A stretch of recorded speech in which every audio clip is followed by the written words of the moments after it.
balik lagi di Lone Wolf Movlog bagian 2. Ya, sebenarnya aku sendiri untuk memulai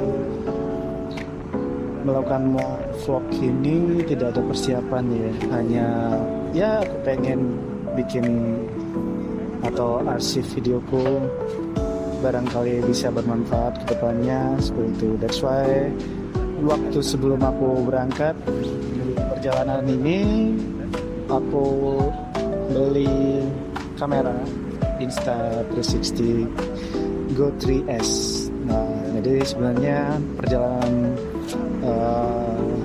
pulang menuju Bangkalan Madura ini aku jadikan sebagai media buat ya coba-cobalah feel and trial kualitas dan lain sebagainya dari Insta360 Go 3S ini. Bahkan aku belum sih sempat baca-baca manual booknya seperti apa, ada fitur apa aja ya di sana dan lain sebagainya. Tapi ya aku hanya waktu aku ngerekam video ini itu hanya melakukan ya start record stop aja gitu kan. Bahkan saya ngerasa tricky banget sih karena di visual yang bagian ini aku tempatkan kameranya itu di magnetic necklace atau di kalung magnetnya. Aku coba dan pikirku saat itu ya agak tricky. That's why aku pegang kameranya, terus aku coba untuk perbaiki horizon kameranya ya, karena sebenarnya dulu aku juga videographer sih awalnya sih, dan ini juga menjadi tantangan. Dan saat aku beli kamera ini juga dilengkapi beberapa aksesoris pendukung. Selain kalung magnet yang aku taruh di dalam baju, itu juga ada semacam clipper gitu tempat kameranya yang aku taruh di atas helmku gitu. Jadi aku nggak perlu beli mounting gitu, nggak perlu beli mounting action cam lagi kan, gitu sih. Jadi ini apa adanya banget alatnya dan lain sebagainya. Karena yang paling penting buat aku sih untuk kedepannya itu tentang ya experience yang aku dapat selama aku beraktivitas di atas motor dan samping yang lain kayak gitu. Dan ini kita udah nyampe di Jalan Sunset Road di Kuta gitu sih. Dan di sisi lain motorku ini agak tricky juga ya, karena aku baru pasang handguard. Aku beli handguard ini di marketplace Shopee, itu brandnya Motowolf. Entah kenapa aku suka banget sama brand Motowolf. Aku sebenarnya punya beberapa produk dari Motowolf. Yang pertama kali aku beli dari Motowolf itu kalau nggak salah holder botol. Awalnya holder botol, terus aku beli hand glove-nya. Bagus banget itu hand glove-nya, harganya 250, tapi sayangnya hilang. Jadi kebetulan waktu itu aku pergi ke pantai, terus kayaknya ada yang buka-buka jok motorku, akhirnya hilang. Setelah hand glove, karena hilang, aku beli lagi hand glove dari Motowolf, tapi warnanya aku kurang suka sih sebenarnya.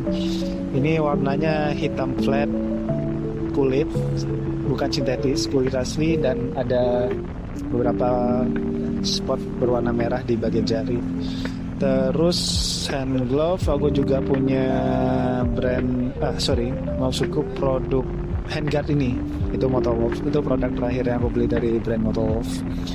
Dan sayangnya dari handguard ini tuh cuman plastik doang ya. Jadi fungsionalnya sebagai handguard itu bukan handguard lagi buat aku sih. Jadi itu hanya sekedar fungsionalnya ya styling, terus juga ada lampunya. Fungsionalnya tuh ada lampu sign-nya di situ. Dan berhubung di motorku ini ada windshield, jadi saat aku mau belok kanan atau kiri itu ya agak mentok banget sih. Jadi haluannya sangat kecil. Jadi saat mengendarai motor ini dengan setup motor yang seperti ini, aku lebih santai berkendaranya karena aku harus lebih berhati-hati ambil haluan. Itu bisa jadi pertimbangan teman-teman buat yang cari atau bakal install handguard. Nah, ini yang paling aku suka sih sebenarnya bagian di sini. Sebenarnya waktu itu aku udah record banyak sih, ternyata nggak record cuy.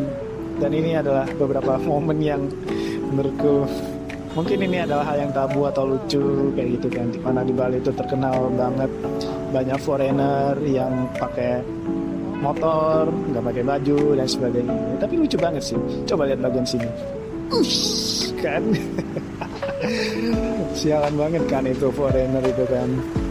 Jadi ya amburadul dan lain sebagainya lah. Anyway, ini di perempatan Seminyak. Ini perjalanan menuju ke rumah pacarku karena sekarang di sana aku sholat maghrib, tungguin sholat isya, baru setelah itu aku berangkat. Dan di sini ya kebetulan sore hari itu traffic jamnya nggak parah banget sih kalau aku bilang. Entah kenapa biasanya kalau jam-jam pulang kantor kayak gini traffic jamnya ya lumayan lah kayak gitu kan. Tapi ini menurutku lancar sih, termasuk lancar. Nah, bagian yang ini kalau teman-teman pengen ke Canggu lewat kiri gitu sih. Ini dari arah selatan ya ke arah utara. Itu ke Canggu ke kiri nih. Nah, ini aku kan lurus. Nah, di bagian sini aku notice banget sama pengendara Vespa di depanku ini sih. Pengendara Vespa di depanku ini, aku Vespanya menurutku jarang banget lihat ya aku ya. Karena mostly Vespa di Bali itu ya similar semua. Tipenya aku nggak tahu juga tipe apa. Dan termasuk Vespa yang di depanku ini sih. Menurutku unik dan ya aku ngomen perihal stylingnya dia sih. Bagus dari atas ke bawah sampai sepatunya gitu kan. Dan di situ ada top boxnya juga di Vespanya di belakang. Nah, kekurangannya di Bali itu salah satunya menurutku sih ya di tempat publiknya adalah drainasenya itu kurang. Jadi some spot itu air tergenang itu banyak sekali, termasuk di sini. Dan jangan berharap pengendara di sana semuanya baik. Aku nggak bilang di sana gak baik ya. Jangan berharap. Gitu. Ini sama aja sih di tempat manapun itu ada yang pengendaranya kurang respect atau kurang peka dengan spot di sana kayak ini berair gitu kan. Dan itu coba lihat sebelah kiri ada NMAX. Dia rencana lewat atas parkiran. Ternyata di bagian parkirannya tuh di ujung itu dirantai. Akhirnya dia gak jadi lewat situ. Oke, dan di sini kita akan menjumpai perempatan lagi dan sekali lagi kalau ke kiri kalau pengen ke Canggu juga bisa di situ. Biasanya macet parah sih di sini sih. Dan sini hal perempatan yang paling ikonik itu ada gedung di atasnya itu pesawat. Ada pesawat di atas gedung maksudnya. Di sebelah kiri coba perhatikan ini masuk frame nggak? Nah itu ekor pesawatnya sih. Itu hal yang paling ikonik di perempatan di sini. Tepatnya kalau ke kiri tuh Jalan Semer. Nah itu kelihatan banget kan ekor pesawatnya. Tapi aku nggak tahu sih itu gedung apa sih. Nah, bisa dilihat banget kan? Traffic jamnya di sini lancar banget. Nah, itu ke kiri ke Canggu.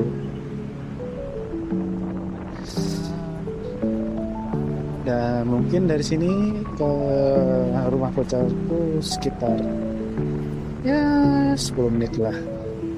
Setelah perempatan Gerobokan di depan ini. Dan biasanya di perempatan ini tuh termasuk spot yang paling chaos juga. Chaos banget sih. Chaos banget. Nah, di sini aku coba mastiin apa kameraku stay lagi recording atau enggak. Oh iya, anjing-anjing udah keliaran cuy. Oke. Yes, dan di sini lampu merahnya cukup lama ya menurutku sih. Dan cukup chaos juga. Dan ya begitulah cara berkompromi sebagai pengendara di Bali. Iya, di sini chaos juga. Kalau udah ada satu mobil aja masuk ini susah banget, apalagi truk kan gitu kan. Kemakan banget.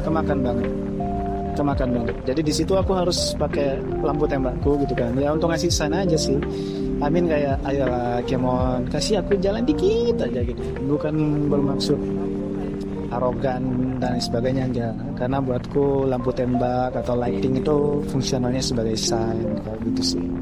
Oke, nanti setelah dari rumah pacarku aku bakal lanjutin lagi di part 3. Bye bye.